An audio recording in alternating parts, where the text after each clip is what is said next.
right, welcome to another Taxes and Retirement Live. I am Andy Panko, owner of Tenon Financial. Glad to have you. We have another special guest edition today. I am joined by, wait for it, Cristian Ossa. There you go. Look at that. I'm learning. Cristian is with Wolfe Ossa Law. They are a estate planning law firm here in New Jersey and New York. Cristian, hello. Good morning. Oh, good afternoon, I should say, right? Yeah, what time of day is it? I met Cristian, it was a couple years ago, close to it. Saw an ad around town for a local estate planning shop doing a presentation at the library. I showed up. Cristian was there. He had free donuts, had free coffee, and gave a really good presentation. I was like, I like this guy. Let me say hi. So we did, became friends, and have been acquaintances / indirect colleagues ever since. So thank you, Cristian. Thank you. So before I get into it, I have this dad joke bit that I do. Cristian, I would like to hit you and the listeners at home with some dad jokes here. All right. Did you hear about the restaurant on the moon? Great food, no atmosphere. Oh, it's the worst.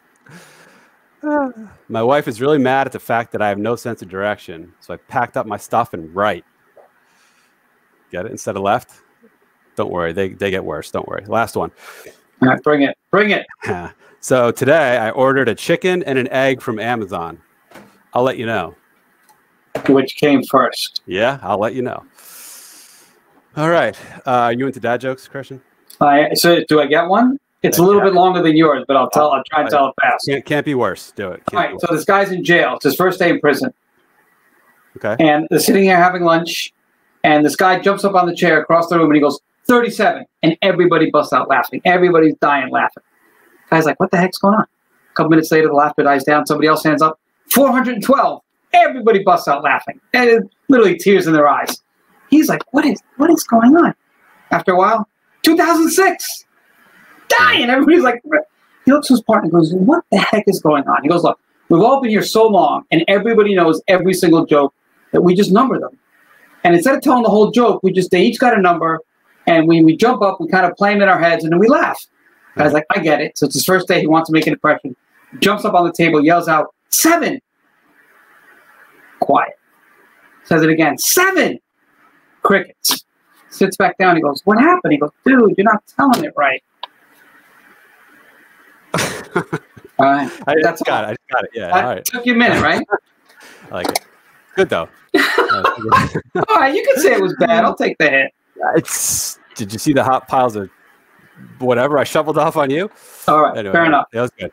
All right, just real quick before I get into it, a little disclosure for everybody's sake. This video is only general explanations and education. It's not specific tax, legal, or investment advice. Before considering acting on anything you see in this video, first consult with your tax, legal, or investment advisor. And we're back. All right. So, Cristian, what do you have for us tonight that you'd like to discuss about estate planning? So one of the things that we wanted to talk a little bit about tonight were what we call the 6 critical points of estate planning. And these were created by us essentially because we saw a lot of people that had gotten estate planning advice in the past and either overshot, spent a lot of money they didn't need to spend, or undershot. So by the time they came to us, it was a little bit too late to make some corrections. So whenever anybody comes into our firm, we've now got a very straightforward methodology. Every attorney here, and there's 4 attorneys here total, real quick, myself, Jacqueline Healy, Morgan Browning, and Thomas Wolfe, obviously. We follow the same methodology to make sure that all things are covered. It doesn't mean you got to do it. The consultation's free, so come on in. We really just want to make sure people get it right. Yeah. Okay. Great. Thank you. Yeah, and I've had clients since work with you who are very happy. So again, Cristian and his firm work licensed, registered, have offices in New York, New Jersey. So for those of you who are local to where we are, fantastic. If you need estate planning services, I would definitely recommend Cristian and his firm. Outside New York, New Jersey, different story. A lot of what we're going to discuss tonight is fairly universal enough that it should apply in most states and most times, right? But there will be nuances and differences, and you obviously can't give any specific guidance about anything that we talk about tonight because you're not engaged with people as their attorney. But nonetheless, hopefully people find this helpful. Quick comment. So some of these questions show up without people's names or faces. When will it become investment advice on this show? That's a good one. I'm going to steer clear of that one like the plague. Go to Reddit like everybody else. Oh, yeah. Go. What we were just talking about. The squeeze on GameStop, yeah. All right. So what you do, it's not just you don't just do wills. There's a handful of things you do: wills, trust. You do estate administration as well, correct? In your firm. Right. Okay. So whole kit and caboodle, full service estate planning legal firm. So 6 points. What's your order? Either what's the most important, or what do you start with when you run through this discussion? Sure. So I'll do the first couple, and then you break or ask questions, and then I'll keep going. But okay. First one is a last will and testament. Obviously, everybody needs one of these. Your will, a lot of people have some confusion around this. It sets out two basic things. One, where's everything going to go when you pass away? And number two, who's in charge? Okay. And who's in charge might be just as important. The person in charge could be your eldest son. It could be an attorney. A lot of people pick us to be their executors. It could be your accountant. It could be a friend. Our general advice is pick somebody who's good with numbers. So if your eldest child is the artsy one and your second one is the numbers one, pick the second one. A lot of couples think, oh, my wife automatically gets everything and my husband automatically gets everything. One, you don't always want that to happen, and sometimes that's a really bad idea. And two, it still doesn't say who's the executor. So to get things moving, you're going to be forced to put together a lot of ad hoc court papers that are going to be a lot more expensive than if they had just done a will and saved everybody a lot of headache. I mean, simple things you don't think about, like transferring a car's title can be a real pain in the neck if you don't have an executor or somebody who is empowered to make changes after you pass away. Okay. So that's number one. Okay. Last will and testament. Number two, I keep going off screen here. Number two is your power of attorney. And frankly, that's more important to most people than a will. Andy would tell our clients all the time, listen, a will's important, but let's be honest, you're not here anymore. So its impact on you isn't so bad. Whereas a power of attorney, if you didn't do that right, the impact on you can be devastating.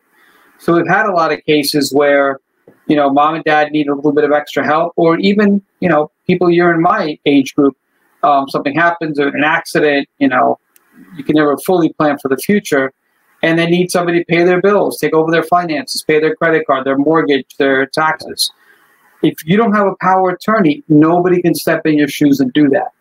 Right. And that's another good example of, good planning costs pennies, corrections cost, tens or hundreds of thousands of dollars. Right. If dad didn't give somebody power of attorney, and dad now finds himself with, slight dementia, let's call it. One, he can't do power of attorney anymore. And now you're looking at a legal proceeding called a guardianship, which we also do. Mm-hmm. But that's going to cost you several $1,000s, which could have been solved with a few $100 power of attorney. Right. And quick question about wills from Shana Clay. Can my executor of my will also be in charge of management for my family trust and or estate? Yeah. Yeah, okay. Your estate doesn't exist until you pass away. Your family trust can exist before or after. Trust is a word that's thrown around a lot, especially on the internet. It's hard to get, I tell my clients where to look. I go to different sites. One site says there's only 3 different types of trust. Another site says there's 8. Another site says there's 7. So family trust, intergenerational trust, skip a generation trust, evergreen trust. But yes, you can keep using the same person over and over. Okay. This is where good planning makes sense because we don't always recommend it. But you don't recommend using the same person? Well, it depends on exactly. I mean, the question here is family trust. I'm not quite sure what that means in this context. Estate is usually related to the executor of a will. So one is happening while you're alive. The other is happening when you pass away. Okay. So it might be great to have the same person do that. I don't know. Yeah. Okay. Got it. Thank you. And other general considerations for a will. So you mentioned it's kind of what happens to your stuff, and it's also about control, I guess, largely, especially for people with young kids, it dictates who's going to be the, is it guardian or what's the word? Guardian? Yeah, guardian.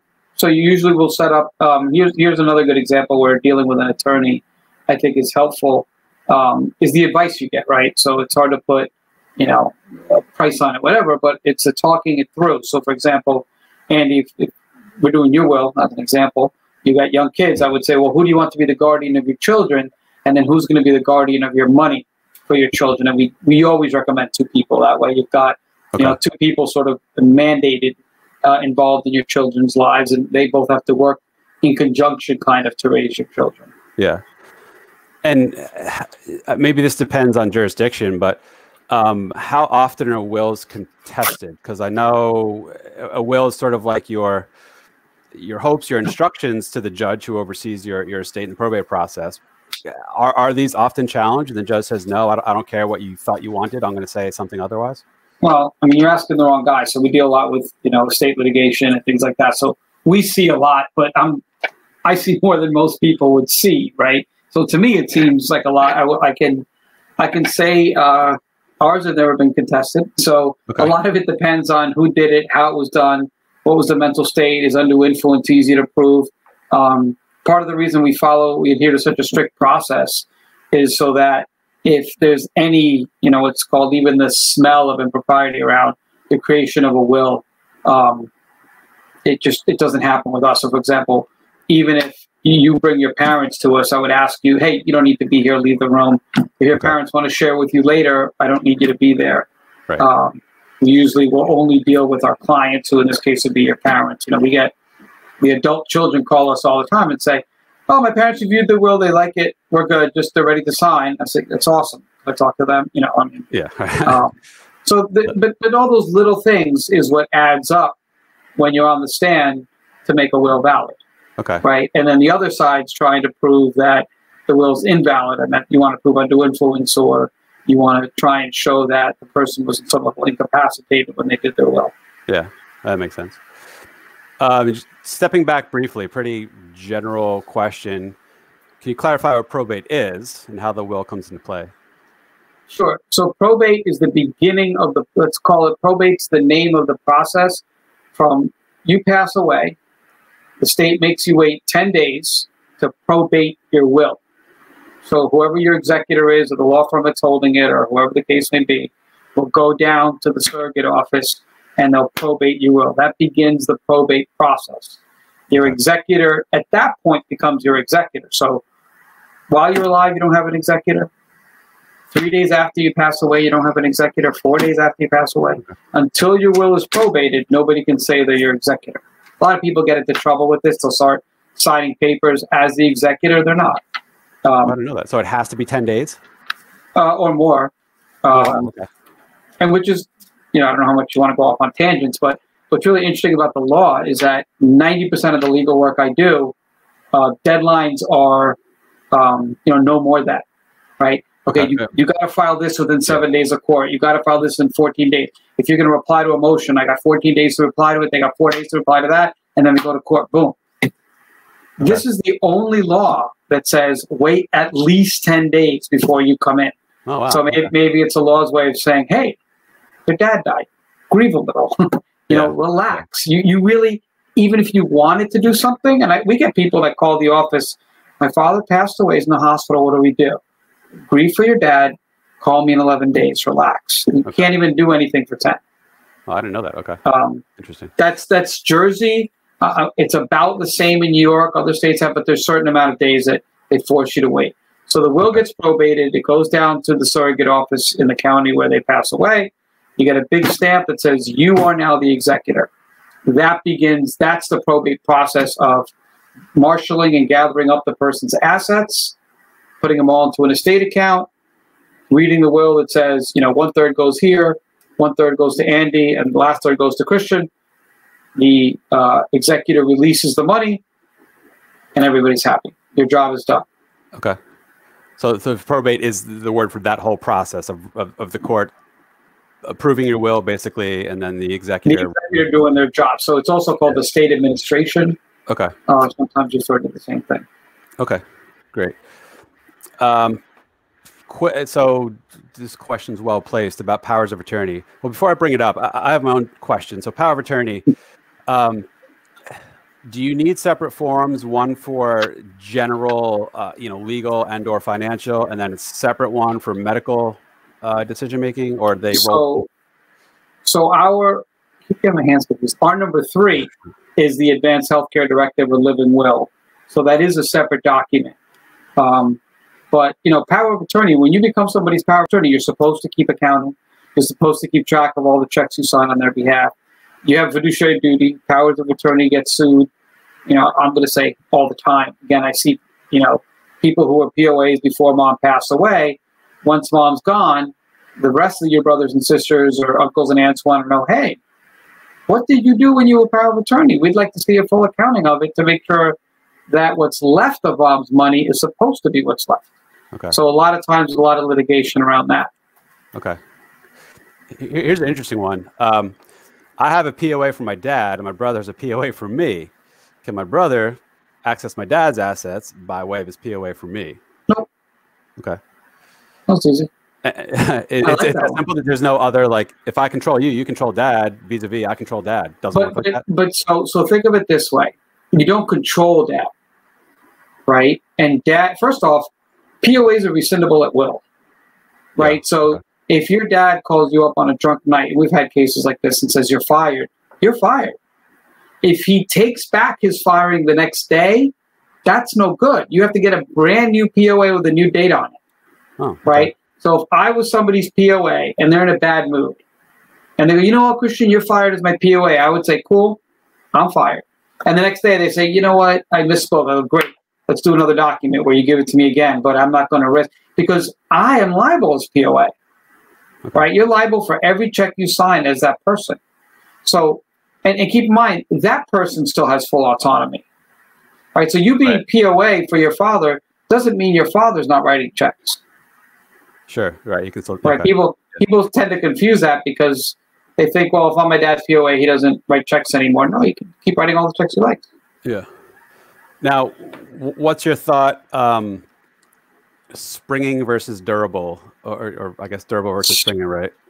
So we don't really use the term springing so much in this office. I mean, I think I know what you mean, right? Ones that happen after a specific event. Yeah. We don't like them because they tend to be convoluted. So we've shied away from those. We just have a durable power of attorney. 90% of what my clients need are a durable power of attorney. We tell them, look, you know, the 3 basic core documents, the will, the power of attorney, the advanced healthcare, the power of attorney, they're going to have, right? So, for example, and if you had a power of attorney for your wife or for your best friend, it's not effective till you give him or her the document.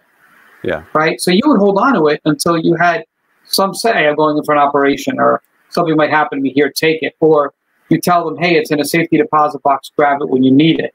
Or, you know, you've got a son who's in his 30s and 40s. You go, son, here's my POA. Don't use it until you know when you need to use it. Okay. And that works, right? Because you're giving somebody a tremendous amount of power over your finances. So it's going to be somebody you trust. And frankly, if you see them misusing it beforehand, you rescind it, and that's that. Okay. And by the way, I just want to be clear, when I say it's rescindable at will, you should still put it in writing, because the person might deny that you ever said it. Right. And, you know, like a lot of times we get a phone call from a client saying, I rescinded my POA, send them a letter just to make it nice and official. Right. But technically, if I say you're fired, like what's his name? You're fired. That's it. It's over. Yeah. Okay. And just for folks watching, so durable means that, you know, let's say I have power of attorney from one of my parents. He or she is currently of sound body and mind, can completely make their own decisions, yet still gives me authority to act on their behalf starting today, basically. So we can both act on his or her behalf, right? Correct. Versus springing, or whatever that the proper term is my ability to act for the benefit of my mother or father only happens at some event, such as a medically declared incapacitation or something like that, right? Yeah, and that's why those tend to be complicated, because then you might have somebody that says, well, that's not really the event. Okay. Right? They're not really incapacitated. They're just unconscious for a day, and now they're back, you know? Yeah. I'm not sure how helpful those are, to be perfectly honest with you. Okay. But I wouldn't recommend. Sure. Speaking of wouldn't recommend, we got another question, and I'm pretty sure I know what your answer is going to be. How reliable and accurate is the Quicken Willmaker and trust software to do it yourself? So here's the honest answer. We have clients that come in and, hey, I got my will on the internet. I got this off the internet. I have no objection to the internet. I was a tech guy before I became a lawyer. There's a lot of stuff you can get. I don't know. That's the honest answer. I don't know. I got to assume it's pretty good. Listen, any attorney, I'm not going to do prices here tonight, but, reasonable state attorneys, usually consultations are free. So I hate attorneys. Let me put that out there, right? I've never liked them my whole life.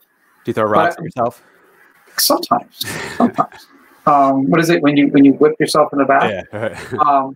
But I will tell you that certain types of attorneys, they always charge these big consultation fees, like divorce attorneys, right? Yeah. But then you've got other attorneys that you can go and you can have a conversation like a human being with, like personal injury. They're happy to talk to you without a retainer.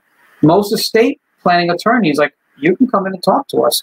And I've had clients bring in, I've got this will from here, and somebody gave me this one that I printed from off the internet. I can't look at them, but I'm happy to tell them, well, look for this, look for that. And frankly, these aren't expensive.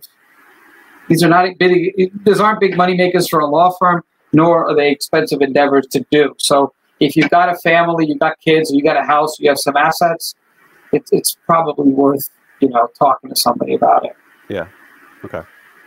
Is it, not to put words in your mouth, is it fair to say this is hopefully better than having nothing, or does it all depend? So, you asked me about contested wills and stuff like that. That's where you see more of it, right? Because somebody did it at home, somebody gave it to somebody else to do. The question is, who printed it, who typed it out, who was there when they signed, did they sign the right way? They tend to be messier, certainly. But I don't want to bad talk. I mean, I'm sure it should be better than nothing, right? That's the goal. Okay. One more quick sort of related question. This just jumps ahead a bit to one of the other points somewhat. But so if someone has no real estate, only financial accounts and a car, which have payable on death or transfer on death beneficiaries, do I even need a will? So no kids, adult kids. Right. And a car, and only financial accounts and a car with an adult. So they do have adult kids? See, I mean, I guess the point here is we don't have like young kids who we need to worry about guardianship for. So, kids that are fine on their own, let's assume. So yes, I'm a state attorney. I'm going to say yes no matter what. So I'll caution that. But the problem is the will is a catch-all, right? So what happens if after you pass away, somebody left you money? So, you're in somebody else's will and you get $100,000. Or a month before you pass away, you get $100,000. Or there's an account that doesn't have a payable on death or a transfer on death. And again, nobody can act on your behalf. So you don't have an executor. So nobody can do anything for you at all, right? Okay. So I'm not sure how you would transfer the car title. But maybe in other states it's different, but certainly New Jersey. I mean, we've had people that had to come in just to transfer a car title. Mom and dad didn't have a will, which would have been a few $100. Now they got to do an order to show cause through the courts to get, an administrator assigned, because now you can't be an executor, and it's just a lot of problems, which would have been a lot easier if you just had a will. And so what happens? Even stepping back, not just let's assume it's not just a car, but someone does have a substantial amount of whatever that doesn't pass through contract, which we'll touch on. What happens? The judge decides. The judge appoints some random person to figure out what to do with your stuff. No, somebody's got to fight for it. Someone's got to fight for it, like someone else in your family. So I passed away. I have 5 kids. I've got a brother and a sister. Okay, my money's just sitting there, right? Some of my accounts certainly have a payable on death, but some don't, right? And I might have other assets floating around. The law firm, for example, my car, or I have multiple cars, right? So who gets to move anything is the executor, but there's no executor. So somebody among that group of people, actually technically anybody on the planet, can step in and say, I would like to be Cristian's administrator, it's called, but I would like to be their administrator. And then they go and apply to the courts to be it. Okay. And then you just got to, it's sort of at the court's discretion whether or not they're okay with you saying, hey, let me do this? Oh, so let's say in my case, right? I have 5 kids, brother and a sister, mom and dad, and they're all alive. And Andy says, I would like to be Christian's executor. Yeah. And nobody fights it. Because nobody else, none of those people I just mentioned say a word. Well, you get the job. Okay. Oh, right? Easy enough. Now, granted, my older son would probably say, no, Andy, I want it to be me. And my sister might say, mind your business, who the hell are you? So now we got a good old-fashioned fight.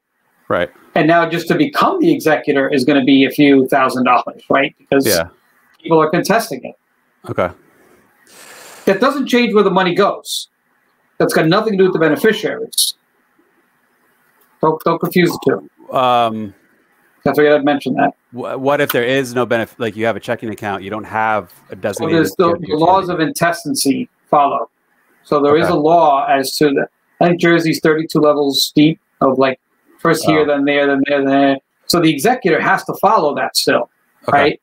But the executor's got a lot of power. You don't want it to be somebody who you don't want it to be. Yeah. Got it. Phew. A lot of questions. Yeah. I'm looking. Should I get to number 3 of 6, or just to keep us moving a bit? Yeah, there's a host of questions, so go ahead, and I'll sort of parse through these and layer them in. And we haven't even gotten to sheltering. So like that's the fun. That's the fun stuff. That's the bone burner. So number 3, an advanced healthcare directive. Everybody should have one of those. This is the living will, or the very infamous pull the plug or don't pull the plug document, right? And this thing also does. It's kind of got 2 components in it. One is what your wishes are. So when I'm in a coma, or when I'm in a persistent vegetative state, pull the plug, or wait a month, then pull the plug, or never pull the plug. And then the second part of that is who's speaking for me, who's talking on my behalf, who's the one that's saying, hey, this is the person that I want representing my wishes to the doctors. Okay. So that was number 3.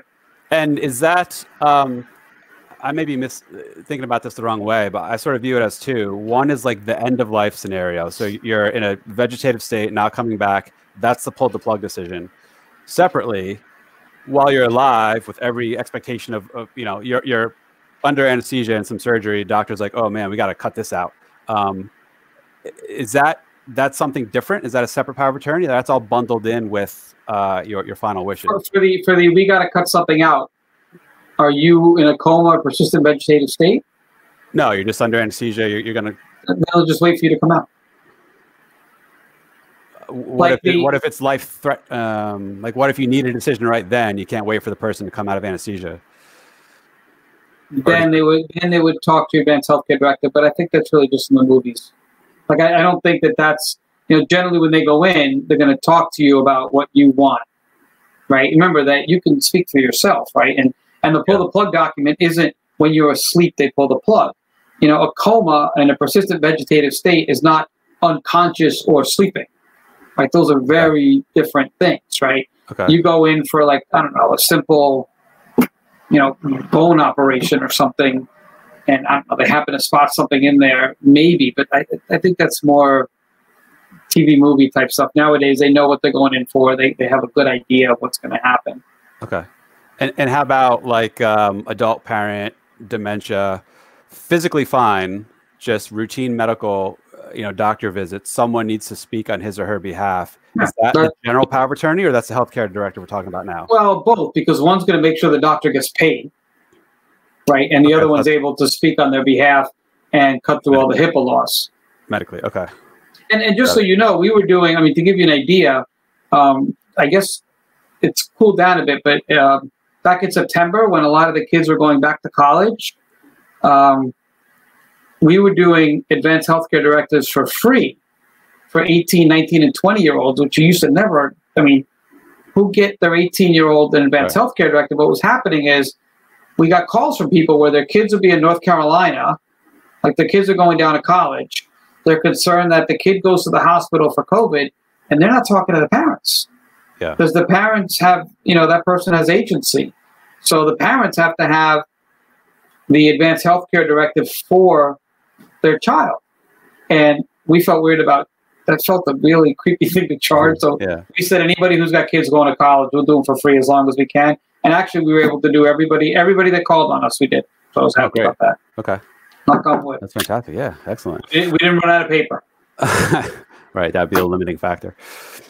Man, there's a boatload of questions. Maybe let's move on to, let me just scan quickly if there's any healthcare related ones here before we punt it on to the fourth one. And Andy, I'm happy to come back. I mean, I know we said we could stay later or whatever. It's kind of fun. Okay. Yeah, What do you guess? Let's move on. So point 4. All right. So actually, I'm going to, well, you don't know what number I'm going on, but we'll call point 4 is called our IRA and 401k beneficiaries. Okay. And this is the lawyer freebie. So there's nothing I can do here. It's just advice. It doesn't matter how many times I say it. Make sure your 401ks and your IRAs have beneficiaries. And we still see, the kids that come in here, again, 50, 60-year-old kids. Dad died who's, 85. And on the beneficiary is dad's girlfriend from 35 years ago. And the son is telling me, I know dad mailed in the form. And the financial institution, Fidelity, whatever, is telling you, we don't care. This is what we have. So I tell my clients, it's not enough to have an IRA or 401k beneficiary. Make sure that the bank, the financial institution, has what you think they have. So either call them up and ask them to recite it to you, go online and read it, have them send you what they have in writing. But, it's not enough. Don't be satisfied with mailing it in. It's my only advice here. We got the litigation. We've seen the bad side of this. And this is, we talk about this a lot in the group. This is all qualified accounts, right? 401k, 403b, IRA, Right. Roth IRA. Because if you don't, the reason is because regular accounts, if you don't have a transfer on death, payable on death, it follows according to your will. It follows according to the laws of intestacy. Somebody gets it and it's fine. They get the free step up of the family, etc. Your 401ks, your IRAs, etc., you have to get them out of that first to put into the estate account. That's a 30% hit right there, right? Instead of going right into somebody's 401k or IRA. 30% hit meaning the tax paid? Correct. Because they have to liquidate everything. It's at the trust and estate tax rate, right?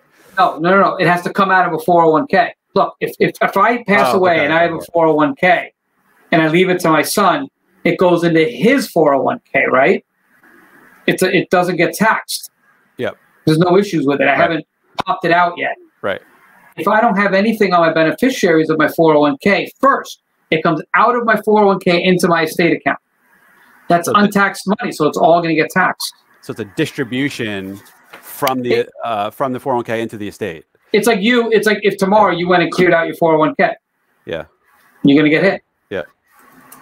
Now, how this question comes up a lot, and I struggle to find a consistent answer other than like Ed's law. And I'm not pinning you an answer. I know this is more of a tax thing, but so we talk all the time, and anecdotally, I read all the time that when you have a qualified account like an IRA, 401k, always name a beneficiary directly, a person, spouse, kid, whatever. Don't name your estate. Don't let it default to your estate. Correct. This is why. Okay. Also, generally keep it out of trusts. And this is a whole separate angle. You can't put it in a trust. Well, it can't be owned in a trust, but when you die, the trust become beneficiary of it. Then it's got to be liquidated again to go into the trust. Same problem. The trust pays the tax. Yeah. Now, okay. There's certain types of trusts that are conduits or see-throughs where you can avoid that taxation part. I believe. I'm skeptical about how well it works. I'll yield to you on that, but not in my universe yet. So fair to say, always just leave trusts, leave estates out of it. Name actual living, breathing individuals as the beneficiaries on the beneficiary forms, and ensure they're actually processed at the account and duly, accounted for. Right. Correct. Awesome. Okay. Good, man. These questions. All right. Hit me with the next one, and I'll see if I can get together these questions in some sense. All right, so keep going. Yeah, keep going for now. All right, so I got 2 left, number 5 and number 6. And before we talk about those, we have to talk a little bit about end-of-life planning and asset sheltering. So I'm speaking for all states, but I'll give you mostly an idea. In Jersey, is that near end of life, most people end up spending a tremendous amount in nursing homes or assisted living, or even nurses in their house, right? And it's not impossible to lose all the money you've saved up. Okay. Right. So old school mentality used to be, you work hard, you bust your hump, You make a lot of money, you save it in the bank, and then you leave some for your children for a better life, right? And that better life can be, a down payment for your grandchildren, somebody pays for college for the grandkids, etc. However, more and more we're seeing people saved up a lot of money and ended up leaving nothing to their children because they end up on Medicaid or nursing home because the costs are way beyond what you thought. I mean, in Jersey alone, the average is around $12,000 a month. You can Google it. People stay in those places 2.5 years on average. We have clients that are paying upwards of $37,000 a month. Oh. And insurance doesn't cover it, right? Insurance covers, the first 90, 99 days, and then after that, you private pay. Mm-hmm. So what do you do to protect your house, protect your money? There are two basic strategies to do that. One is a life estate deed, and the other is, dun, dun, dun, an irrevocable trust. In Jersey, and I'm not going to speak for other states, your core estate planning documents are 3. Susie Orman will tell you 4, because she believes everybody needs a trust, and we don't believe that. Save your money. And actually, the surrogate in New Jersey put out a pamphlet saying attorneys that are trying to sell you a family trust they went about it nicely, but said they're scamming you. And you can go on their website and look at the state-run website. So if you're over 11 million, we'll talk about it. Under 11 million, you don't need to worry about it yet.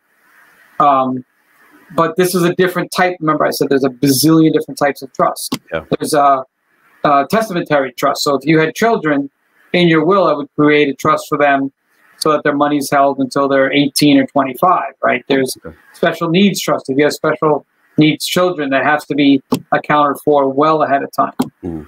But this type of trust, a retirement trust or a irrevocable trust, is a way of sort of guarding your money outside of you to shelter it from Medicaid, nursing homes, assisted living facilities, make sure it stays with you.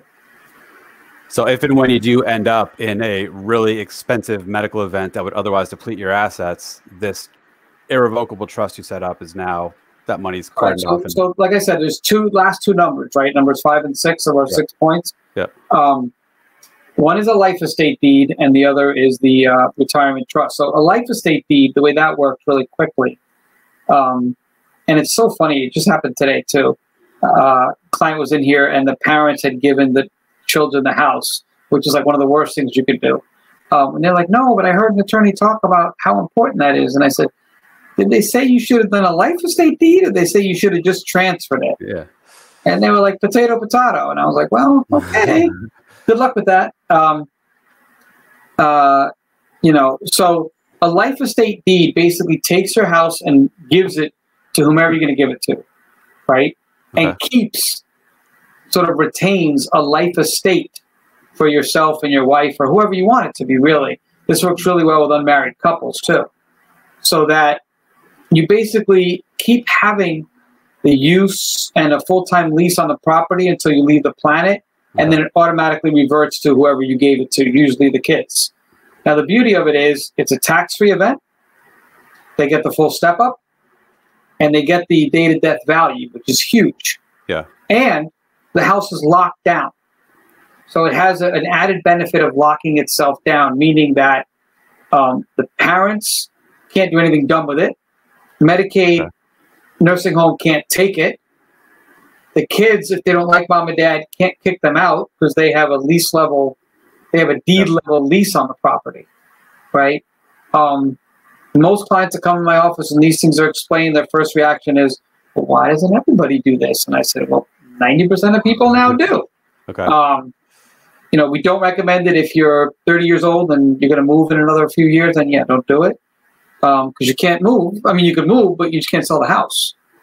I guess all parties need to sign off on it and be okay with it, right? Listen, it's law. There's always a way to undo stuff, right? If everybody's in agreement, there's a way to undo it. And if you're not in agreement, there's a way to sue them to make them in agreement. But it's still a lot easier. Although I will tell you, Andy, that we have a lot of couples with, I'm surprised, young kids are like, yeah, they'll sign it back to me, and this is a great safety net. If they get sued, if anything goes south, they've protected their house. Also, with a lot of couples now, we're seeing that, husband and wife will do this in their 50s and 60s. And if you think about it, it also prevents any problems down the line. Why? Because husbands and wives can change their wills without the other's knowledge. Yeah. Right? Husbands and wives don't have to leave anything to each other. And as they get older, who knows? Like, let's say husband and wife, husband dies at 60, and the wife lives another 20 years, and she's got a new partner. And when she passes, leaves him the house. And now the kids are like, wait a second, we got nothing out of that, not even dad's original half. You know, it's whereas if they had done a life estate, well, mom and dad would have gotten for the entire course of their lifetime, and then the kids get it. Okay. And it's also a nice safety net. We had we see, you know, elder abuse and elder scams are huge in our world. We see that all the time. So we had a woman in northern Jersey who sold her 1.1-ish $1 million house for $100,000 to her neighbors because, you know, they were friends. Right. She got scammed out of her house, and it happens. You do a life estate deed, it's not going anywhere. Because the other party's involved and can't. Because somebody else is going to have to sign off on it. Some adult in the room is going to have to sign off on that, right? Yeah. So very powerful, very inexpensive too. It's unbelievably cheap. And to your knowledge, is that able to be done in all states or most states? It is? Okay. Every state. Every state. It's actually a vestige of our laws from England, way pre-America days where, like, you know, a life estate is granted to, you know. So that is really old school stuff. Okay. No fancy footwork there. Good to know. But there, you know, you can do corporations. We have a lot of clients that they have a corporation and they're renting out either it's commercial property or home, and you know, the corporation that they have riding on top of, and I don't know if I'm getting complicated here, but the corporation that they have riding on top of the property protects lawsuits going up, meaning somebody slips and falls on the property, it's stopped at the corporation they have. But the owner who's up here, if he gets sued, well, you could certainly get all the assets of the corporation and get all the assets of the property. Go downward. But if the property's in a life estate, your kids still get it. Yeah, that makes sense. Something you said resonated with me before was about, you know, the regular living trust, family trust, revocable trust, whatever you want to call it. You said in most cases, don't do it, not worth it. Why is absolutely not worth it. So if, it's a whole separate, well, it'd be like a whole separate thing, but, you know, what are the advantages of a trust is the bottom line. Depending on the state you're in, like in New York, it starts to lean more towards yes, but one of the advantages of a trust, it's private. It's easier to probate. Remember back to the, you know, earlier question. There's a couple of, you know, 7 or 8 things that make a trust better for distributing your assets than a will. Okay. In Jersey, most of them are just, they don't matter. Like the probate process in Jersey is pretty straightforward. It's not hard. Okay. Everybody who's got a trust, you still need a will. So it's not like you didn't need a will. You just have both, right? And a trust only governs the money in the trust, right? So you still need the catch-all of the will. Yeah. Right. Listen, of the last, let's say, recent memory, 2 years, you know, a few hundred different irrevocable trusts that we've done. For every 30 irrevocable trusts that I do 1 regular trust. And that's because somebody's complicated. I'm living with my boyfriend. I want the money to be in a trust because it's going to go to him while we're both alive, and then and then, you know, they need a lot of singing and dancing. Okay. Because in a will, once you give money to somebody, you can't tell them what to do with it. You can't say, I'm giving it to Andy, and then I want Andy to give it to his daughter. You can't do that. I mean, you can, but it gets ignored, right? It doesn't matter. Yeah. You know, in a trust, you can control that way a little bit more. Sure.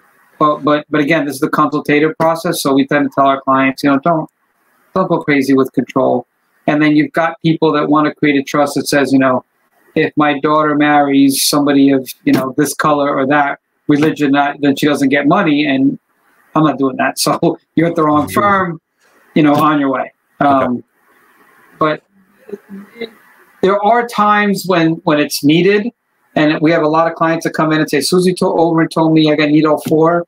I tell them, look, save your money. You don't. If you really want to, fine. But usually by the end of it, they don't need it. You know, a lot of times it's really just overkill.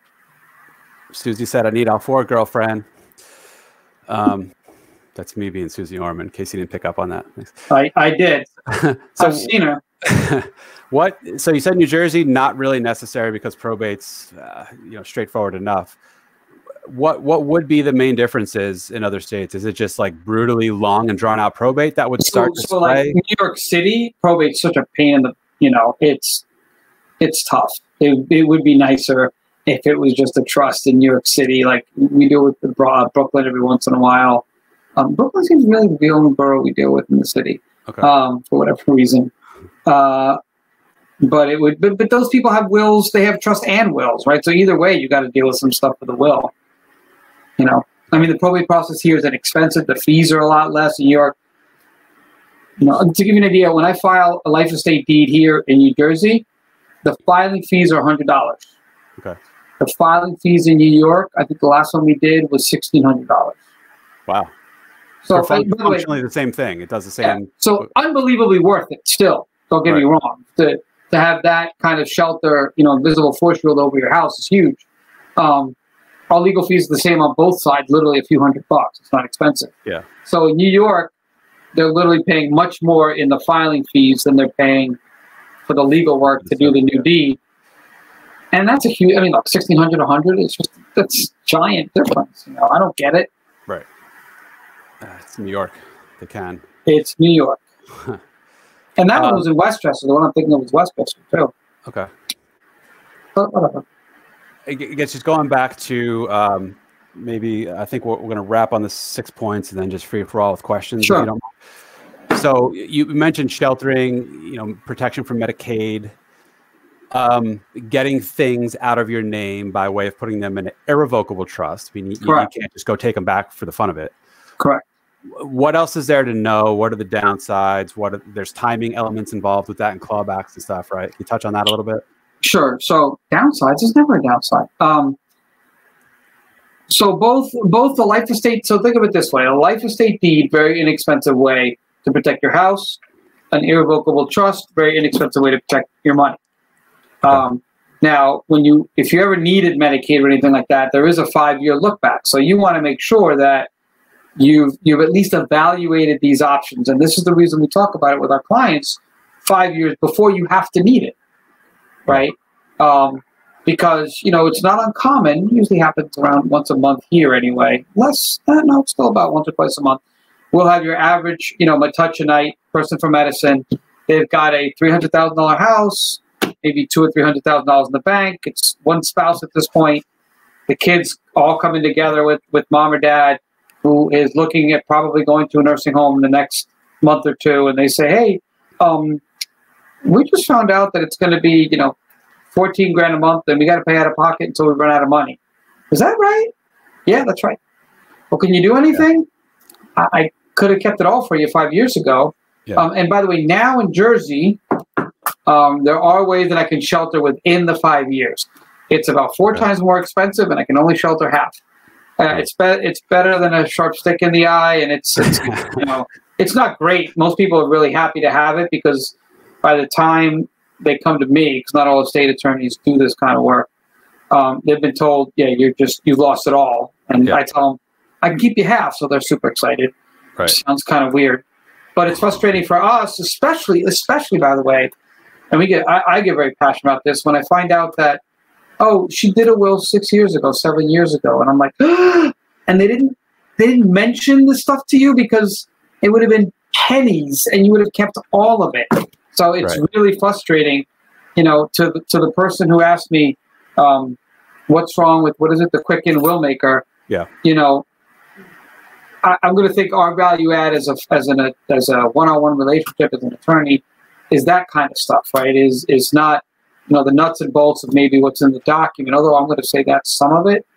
I have to assume they get that right because they got probably a lot more attorneys than me working on it. It's the, hey, have you considered this? It's the checkup that we think is worthwhile. That's the value add, yeah. Okay. Awesome. And anything else to hit on with the 6 points? Or should we just start ripping in questions here? I thought it was going to be a second to drink my water. Those are the 6. So your last one with testament, your power of attorney, your advanced healthcare. Those 3, certainly everybody in Jersey should have. Whether you're any type of assets, you got a house, car, any type of money, you're married and you got kids, you need those three. Okay. The next one, your IRA, 401k, beneficiaries, lawyer freebie. Nothing I can do about it. Just you do it. Make sure you did it. And then the last two, a life estate deed and an irrevocable trust. Those are more about making sure your assets are protected and making sure your wishes are locked down, right? Because, again, you and your wife, you have a house, you leave it to her. She might have a legitimate relationship with somebody, or maybe the last 6 months of her life, she leaves it to the cute pool boy. And this, by the way, you say only happens in the movie. We've seen stuff like that here where somebody makes an odd decision near the end of life. If you had locked it down, it wouldn't be an issue. Right. So these things are very powerful in doing that.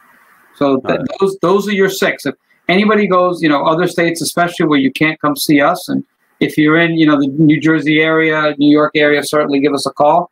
But, I would go to any attorney whatever state you go in and go, what's the deal with these 6? Make sure you understand them. Yeah. And just to show, your website's wolfeossalaw.com, correct? Yes. That's us. I will, for anyone interested, again, only New York, New Jersey. Did I get this right? www.wolf with an E. Right. Also with 2 S's, law.com. All right. Awesome. So I'm typing it now. You got me all nervous. Yeah, that's us. Okay. Make sure it's right. Just lost my train of thought. I was going to ask you something. Oh, yes. So how often should these docs be updated? I've heard anecdotally there's boilerplate changes that, occur over time with the legalese, not just changing executors and stuff, but what's your advice? So for the first 3, your will, your power of attorney, advanced healthcare, we tell our clients you should read them every year. Consider revising every 7 to 10, or if anybody mentioned in any document passes away. Okay. That's your benchmark. I will tell you that we probably have changed our templates. We look at them probably 3-4 times a year. We just changed ours less than a year ago. I know since COVID started, we made some changes. But there's probably changes we make every, listen, law isn't constantly changing, but it's constantly being reevaluated, right? So a case comes out, even a few years ago, New Jersey didn't used to have self-proving wills. Now they do. So that was, 15 or so years ago, I want to guess. Now New Jersey's got self-proving wills. So we still see people with, they don't have self-proving wills. I say, should I update? Yes. We change words like at issue to per stirpes. Like the language changes, and that comes from court cases where the courts say, well, this language is, ambiguous. We like it this way versus that way. Great, we change our templates. Yeah. It's not worth rushing in to do, but every 7 to 10 years, look, without asking, if you're 30, 40, 50, 60-ish, it makes sense for a husband and wife to leave each other everything and to be each other's executors. Okay. Starting at 60, 70-ish, 80-ish, they probably shouldn't leave each other everything. They should pass it right to the kids, because then you get a free step up and a free asset transfer. Okay. And they shouldn't make each other the executor anymore, right? Why is that? Well, because you really want to be 82 years old and you lost a woman that you were married to for 60 years, and now you're going to start crunching numbers. And no, give it to one of your kids. Give it to an attorney. Give it to, who cares? At that point, it's by the way, it's a crummy job. If you've ever done it, we have a joke here that says everybody should be an executor once in a lifetime. Once. And that's it. Yeah, because once you do it, you're like, I ain't doing this again. It's thankless. You have a fiduciary responsibility. You're the one that gets sued when anything goes bad.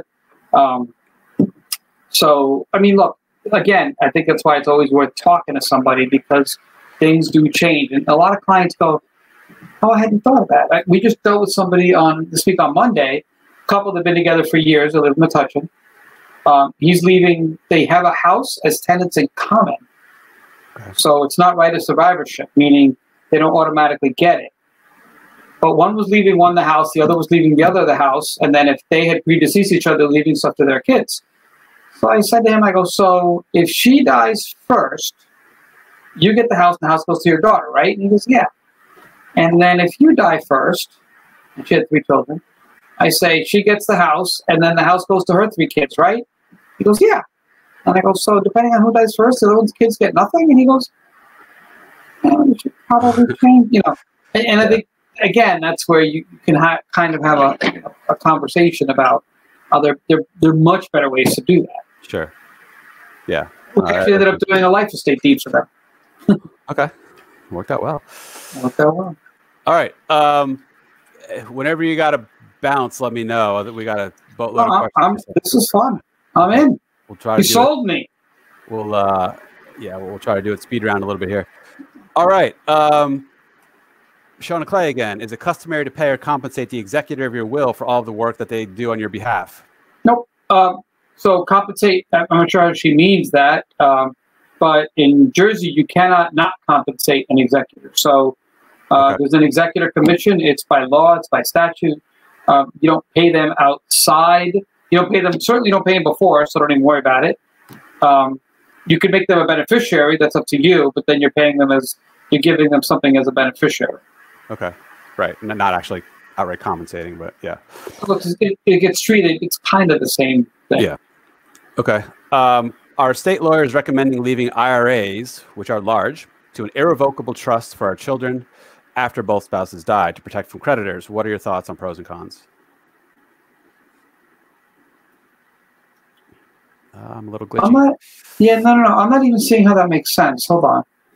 Why would you leave it to an irrevocable trust? So irrevocable trusts are very powerful while you're alive to shelter your money. I don't know. Yeah, once you're dead, there's nothing to revoke anyway, right? Well, depending on the rules of the trust, but essentially I'm not sure what the value add there. After both spouses to protect assets from creditors. I guess meaning what if the kids are at risk of bankruptcy or otherwise having people who creditors, predators, senators trying to take money from them? Yeah, this is I think it's way too. I'm just trying to think of in what scenario. In what scenario I would recommend that. Hold on one second. So I guess if your kids already have creditors on them, but just so you know, our state law, so you're going to set up an irrevocable trust ahead of time. I guess the irrevocable trust names your children as beneficiaries. The creditors are still going to latch on to the income they're receiving from the trust one way or another. I got to think there's better ways to do it. You could skip them and go right to the grandchildren if that's the case. If you have reason to believe that they already owe creditors money. If this is just like a blanket, they might owe people money someday, then I think you've over constructed. In other words, that could be anybody, and there's just better ways to do it than that. Okay. I think. Yeah. If they could add more, I could give a better answer, maybe a little more meat on that, but I don't. That's a weird one. Got it. New Jersey specific, somewhat technical. When is New Jersey inheritance tax return required before joint tenants in common, I guess, JTIC, funds can be released? So yeah, you're going to have to pay taxes. Like this couple that I was just talking about would have to pay taxes because they're essentially, class I think C beneficiaries off the top of my head, or D beneficiaries even, right? They're just friends as far as the law is concerned. Okay. So yeah, you're going to have to pay some taxes. Now, who you all help administer estates as a third-party professional, right? Correct. Do you do the tax returns? Do you work with the tax? No, we. I would say in the last 3 years we've done them all but one of them. So you actually? But yeah, we do them all the time. Yeah. Okay. It just makes it easier. I mean, look, I have a degree, I have an MBA, I have a background in finance. I taught finance at NJIT. Jacqueline, who does a lot of these, also has a very strong financial background. So, and because it's a lot easier for us, we're right in the middle of it. In other words, you can just pass it off to an accountant at that point, just get them done. Yeah. What if you don't have family in the country? Who do you choose as POA? Third-party professional? Third-party professional, and what's wrong with friends? So, the person says, besides friends, there's nothing wrong with choosing friends. A lot of people I know will choose their friends, they'll choose us. I mean, we've acted as, I still have a stack of, I'm people's POAs, I'm people's trustee, I'm people's executor when the time comes. Jacqueline does the same, but friends are a good option. Don't try and pick somebody younger, right? Don't pick somebody the same age as you, etc. Right. But there's nothing wrong with having a friend. I know people that trust their friends a lot more than they trust their family. So it's all all sort of relative. Yeah, exactly. Is it recommended for a single person to title any asset accounts as transfer on death? I guess not even single person, but any reason why you wouldn't transfer all, non-retirement assets as TOD or POD? So I think it's a personal preference. They've become a lot more prevalent in the last few years. Like a lot of banks, do you want to, issue a payable on death, et cetera? People forget to change them a lot of times. So they have accounts for years and they don't change them. And you had your boyfriend from college in them, for example, and you're married now, and you forget that it's kind of lingering there in some old account. The nice thing is your will sets out everything in one spot. You could set out every single account you have with a different POD, TOD, and then within there you got subcategories, right? I want a third to this person, 2/5 to this, 12/16 to them. Yeah. But if they predecease, then it goes. I mean, you can be as complicated on some of those I've seen as you want, but then undoing each one of those tends to be a lot of work. People forget.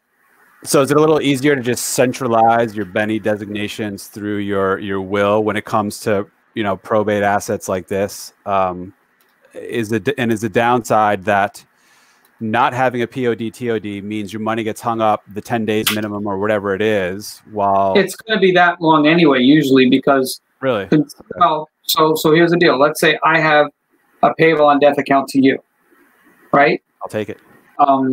Yeah, but the bank's not going to give it to you until they're sure that the taxes are going to be paid on it because you're a class, D beneficiary, right? So how do they do that? Well, they're going to want to talk to my executor and make sure that all the taxes are being properly paid. Right? I mean, how else are they going to do it? Interesting. So it's not just as simple as I have a brokerage account. I name Joe Smith as my POD. I die. Joe doesn't step in the next day and just do it as he chooses. A lot of times you'll have to do like an L7, L8 form. I forget off the top of my head. You've got to guarantee the tax is going to be paid on it. You can't pay the taxes because they're the estate tax, right? Yeah. So, I mean, they'll use your money, right? Banks are supposed to release half the funds to you, but they don't always. Sometimes they say we're holding it all until we get the release forms from the IRS. So it's not. Now, if it's family, I don't want to overly complicate something that's simple. If you leave it to your kids, let's just say, most banks will just go, here you go, kid, right? If that makes sense. Because there's no taxes, there's nothing to be paid in Jersey. You're under 11 million. Who cares? Moving on. Like, keep it moving. The banks will be happy to open a new account for your child, right? And that'll be that. Okay, good. I'm just looking here. This one's slightly long, but it looks like it's not that complicated. Yeah. There's another longer one. I'm holding off because I struggled to get through it. All right, pass. And I had her sign POA. At the hospital. So I'll just read it out loud while you're. Called the bank. Yeah, go ahead. I'm sorry. So my ex-wife, divorced for 5 years, died, and I had her sign power of attorney and will at hospital, which was notified by hospital notary. All she has was $1,000 in the bank and a car loan. I called the bank and said, "Come pick up the car." I had myself put on her bank account with the POA he has, and gave the money to our kids. She passed in 3 days, and I told all creditors, "I can't help you." So. I don't know where the question is in here, but do you know what this person's getting at with this, Cristian? Was it okay? I'm assuming since it happened. First off, sorry for your loss. That stinks. But I mean, what you did was not correct, right? When you marshal the assets of an estate, if you're going to act as an executor, it doesn't say the person. I can't tell if you acted as executor or as POA. But if you acted as POA, the money could certainly be clawed back by the creditor. And if you acted as executor, you did something, I don't want to use the illegal word, but let's just say bad. Because you needed to pay off the creditor. Yeah. Okay. Yeah. All right. So only advice to this guy would be don't ask too many questions, move on, and hope for the best. But as an executor, which is why executors are a crappy job, right? Most executors, that's how executors hire us all the time, not because we're greedy attorneys, because A, you pay us in the estate so you don't care, and B, we're going to make sure that you don't get sued for doing anything dumb. Yeah. Okay. All right. So this one has some hair on it. We'll put that one away now. David Falk. Fun. This is the stuff that makes my job interesting. when beneficiaries differ from the will versus who is named on a retirement account, why does the one named on the retirement account take precedence? This is easy, because it does. Done. Right. And that's just law, right? That trumps whatever's in your will. Okay. Yeah. So if I have a Chase account, my Chase account says, because I let the TOD from, 22 years ago, I have an old girlfriend on it, and my will might have my wife. Well, guess who's getting that money? The ex-girlfriend. Okay.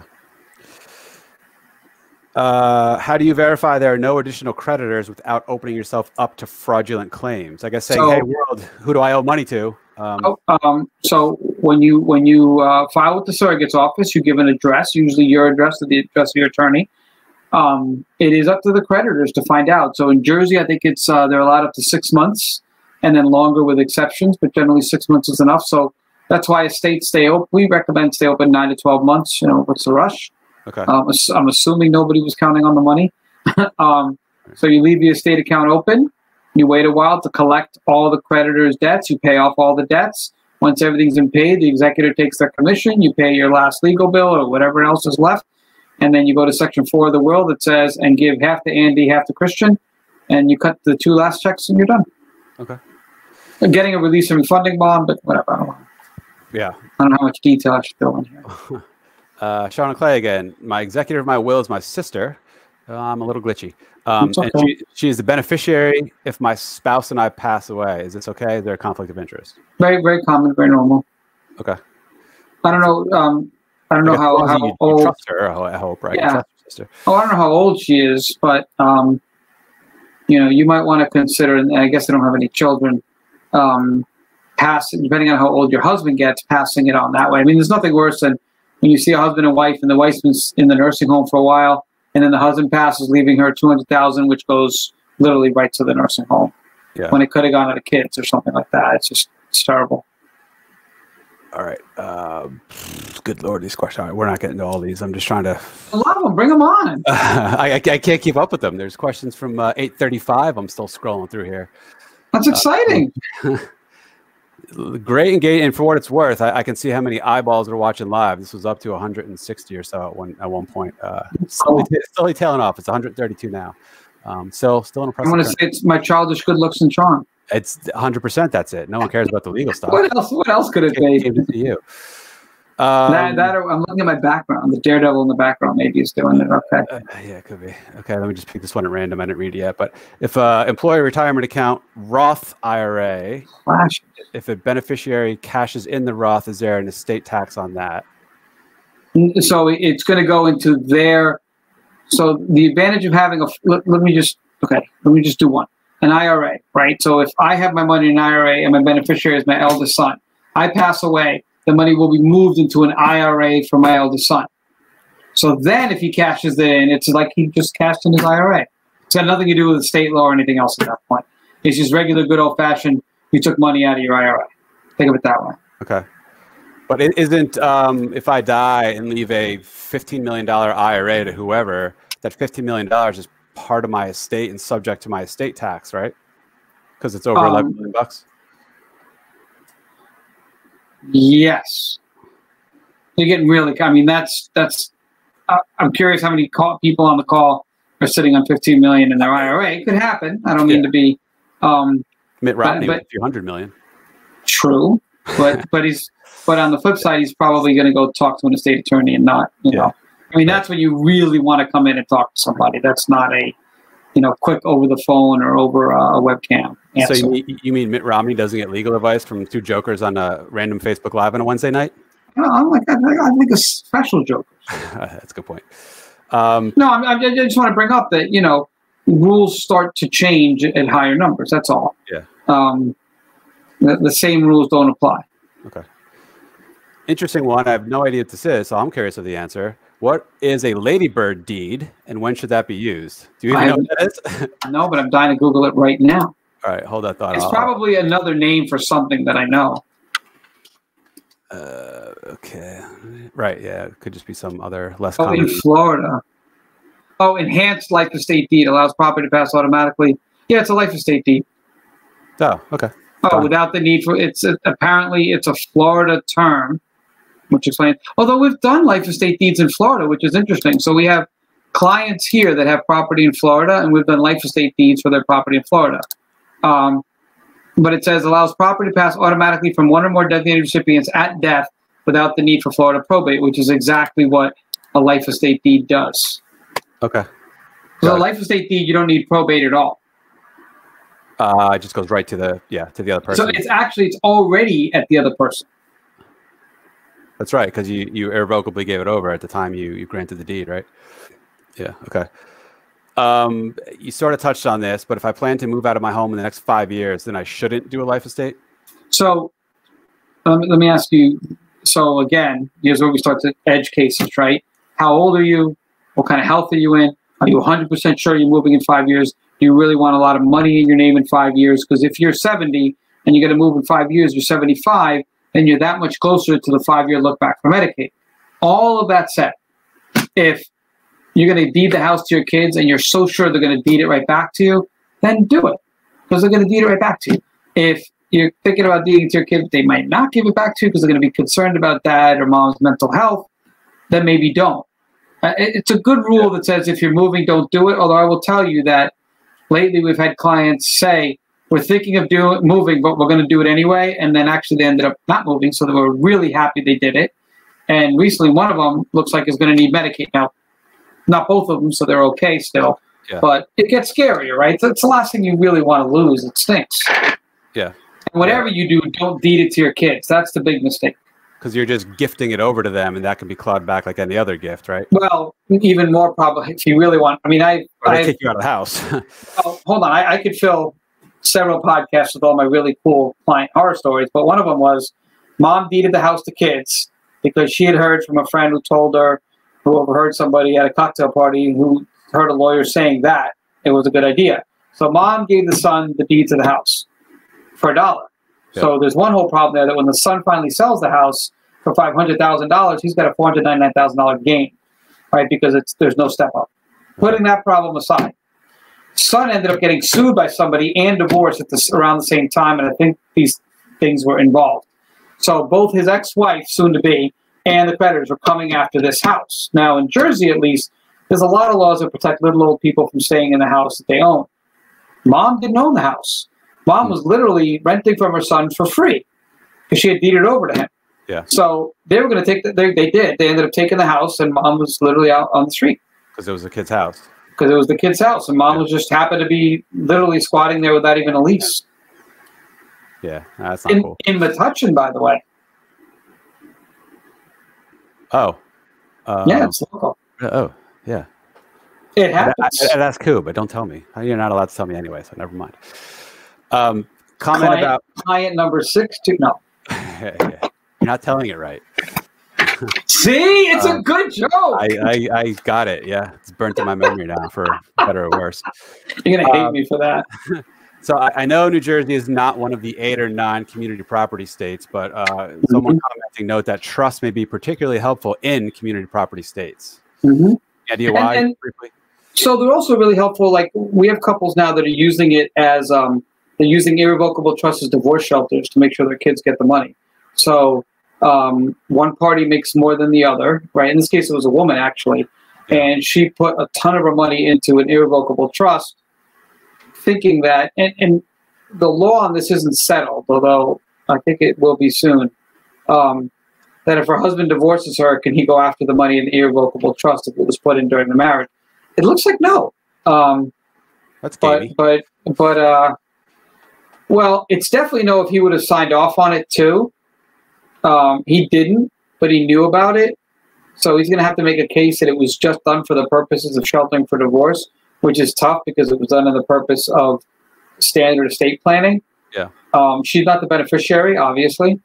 So I think that there are ways to sort of preserve money, even if you and your partner get into some stupid spat, to stop both of you from nuking it from your kids, I guess is the way to look at it.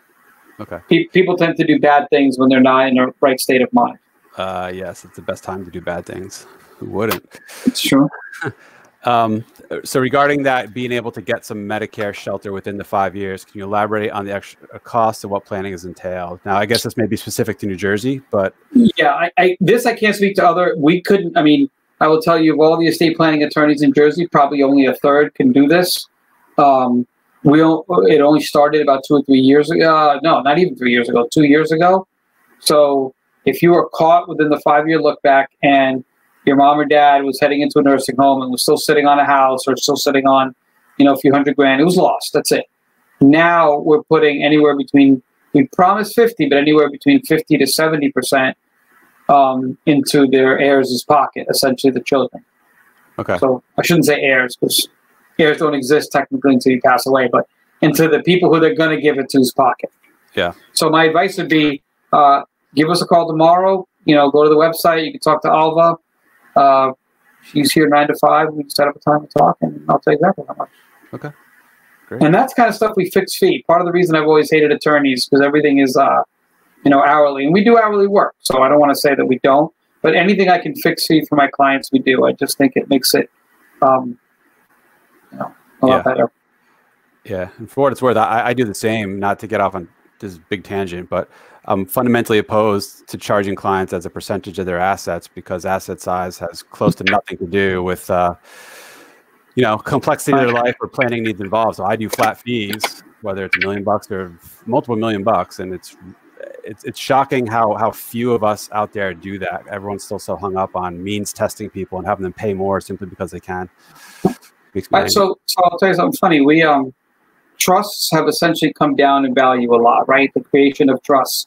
And I would say they're now kind of for the middle class, right? And at a time when the middle class needs it the most because the poor people don't have anything. The rich, the Rockefellers, the Trumps, the Kardashians have always had trusts, right? And now they're irrevocable trust sheltering and what making sure your kids get it is, we charge, I don't care whether you're putting 150,000 or, I think the highest one we did was $16-17 million, right? Same amount we charge. And I will tell you that we had a client and we stay with you from the creation, the trustee, we educate the trustee, we make sure it gets funded, which is a big mistake, open the accounts, we deal with the financial planners, etc. So I had a client that came in, he had $3 million. He went to a very large firm in Northern Jersey, paid tens of thousands for his trust. He shows me his financial statements and it's got his name, his social, 2.3 million, whatever the heck he had, his trust name, his trust social, which is actually an EIN, but let's keep it simple, a trust social, $0. So he never actually moved the money into the trust, but he had the trust. And he's looking at going into a nursing home, and he's like, well, Cristian, just write them a letter and say that I meant to put it in there 30 years ago, so it should all be considered well beyond the 5 years by now. Yeah. And I was like, no, that's not how it works. It doesn't work like that. But the firm that did it for him, on top of charging a ridiculous amount, so they were charging for the amount that they were going to put, didn't even make sure it went in. So for years, he had this trust, thought his money was sheltered, and didn't have 2 cents sheltered. Wow. So all for nothing. Yeah. Is there another way to give a house to your child without it going to probate besides the Ladybird / life estate deed? I don't say Ladybird. It sounds so nice. I'm going to say it. I have to admit I call it Ladybird deed. It does kind of sound nice, I have to say.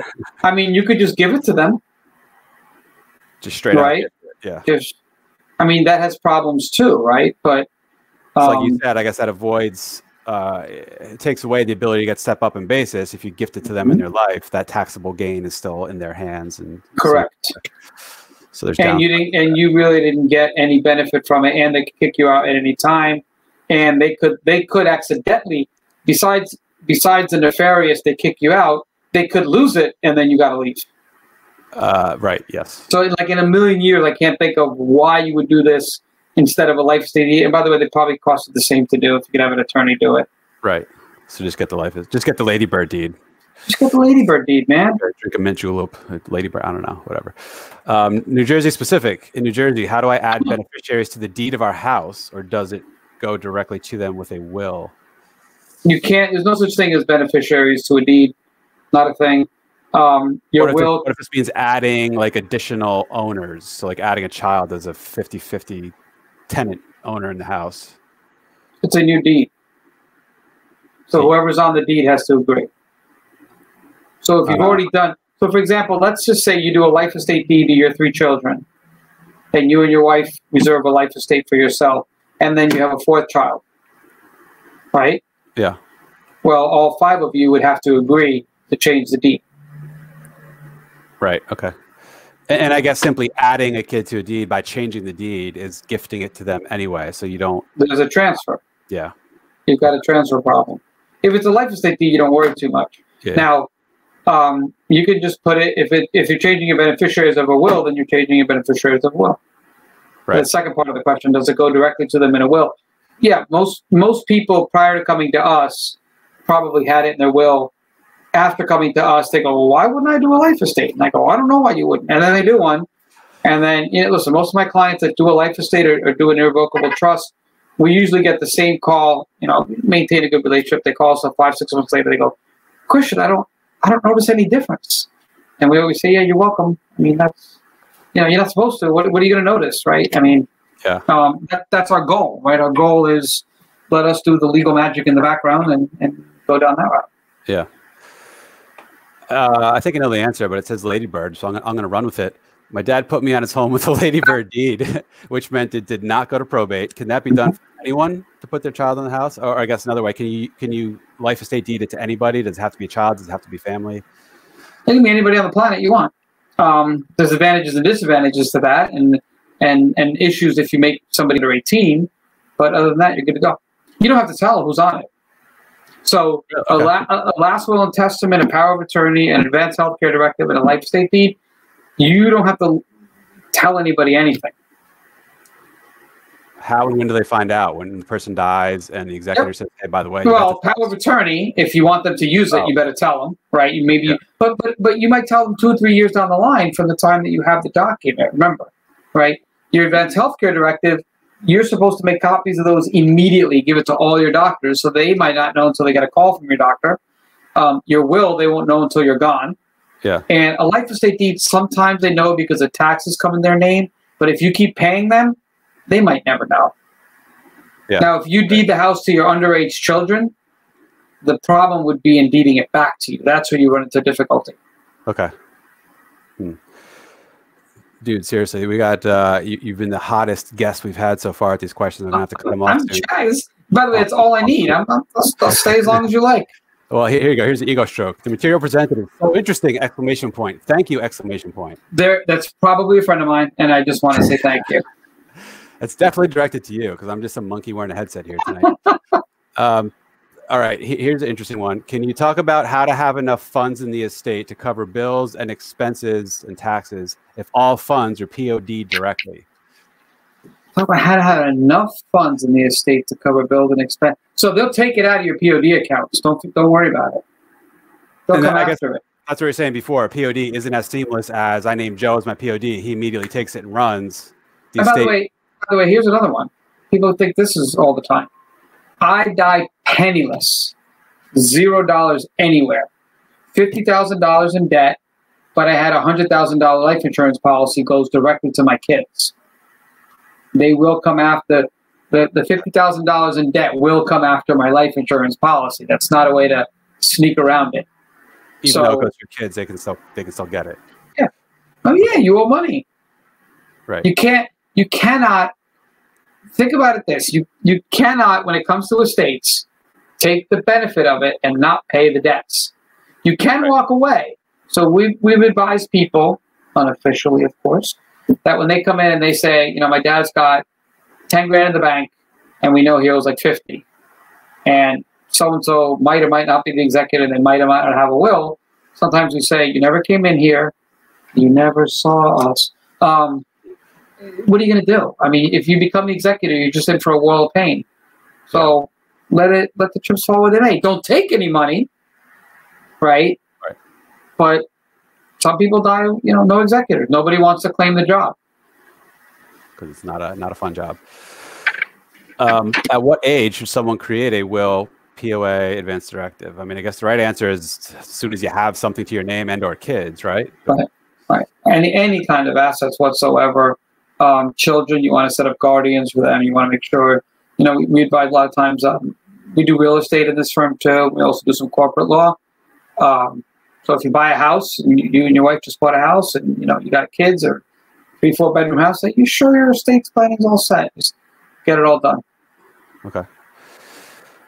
All right. Let me. So I got stuff with Ladybird again. Ladybird D got his name on President LBJ, used it to convey property to his wife, Ladybird Johnson. Quick fun fact: my junior year high school history teacher was actually the mayor of Metuchen at the time, who doubled as a high school teacher. Warnick or? No, I don't know if I'm able to say, but yeah, no, it wasn't him. It was after Warnick, I think. Not Bahala, right? Bahala. No, before that. I went to high school in the 90s. That's all I'll tell you. Okay. So I think my history teacher was not a fan of LBJ, and he said LBJ had a big sort of ego and needed things to be labeled initialed LBJ. So his wife, I don't know that her middle name was actually Bird, so he came up with Lady Bird Johnson, so it's LBJ. His beagles, he called Little Beagles Johnson, so they were LBJ. Maybe it's coincidence. Maybe LBJ really did have an ego problem, or maybe my history teacher was just hard up on not liking him for some reason. But fun fact. The term, I can't tell you that life estate deed is literally a vestige of like old England and 1500s property law type stuff. So Lady Bird Johnson can't take the claim for coming up with that. Maybe they can in Florida. I don't know. All right, I'm just looking here. Let's see if I can grab one last comment. Okay. Let's see. I didn't read this yet. Hopefully, it's nothing bad. Should we have a life estate deed? Should we have a life estate deed? Choose to sell and purchase a new home. Do named deed parties all need to agree on the sale? I think the answer is yes.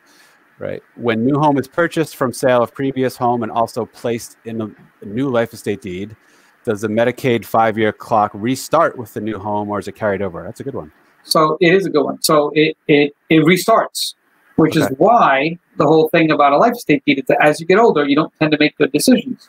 So what we tell our clients is, look, you own a life estate, meaning you can still move from Metuchen to Florida, and then you get the rental proceeds from the house. So instead of selling it to buy a place in Florida, you could probably rent it out for what it costs for you to rent a super nice place in Florida. Yeah. Right. And then you haven't, passed any money through you, right? Which is what you want to do.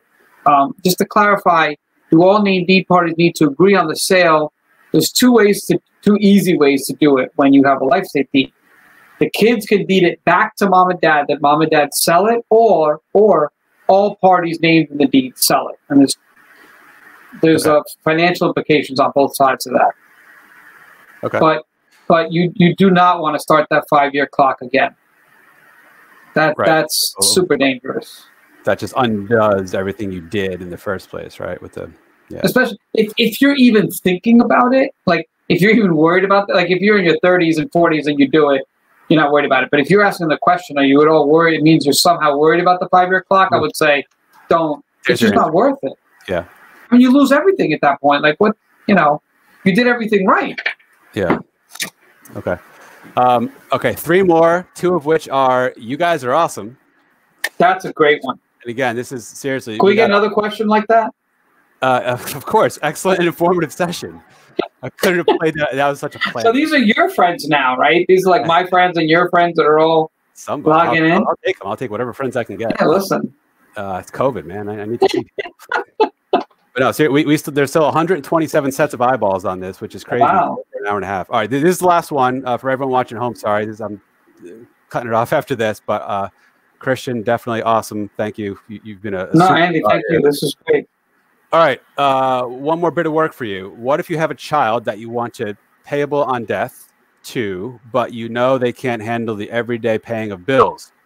What kind of attorney do you use to have the inheritance distributed for them? Is it a special needs trust or just a regular attorney?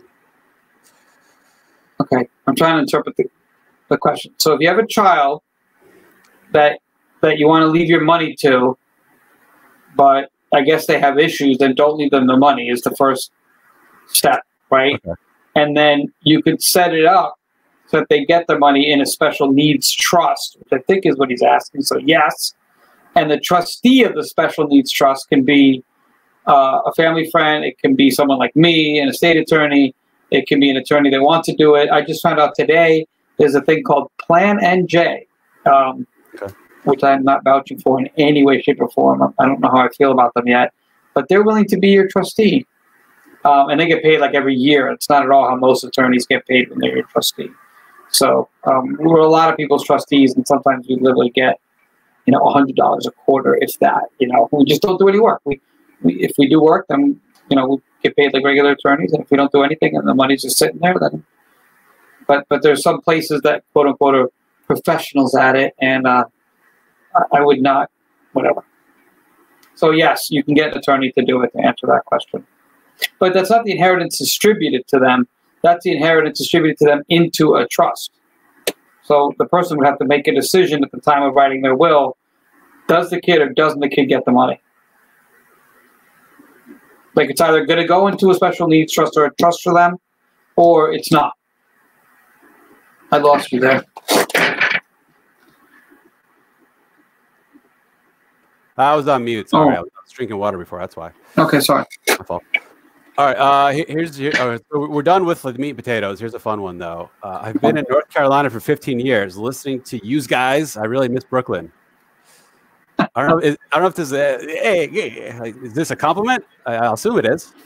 So let's see. I grew up in Chile, then New York, then Massachusetts. So who knows where my accent's from?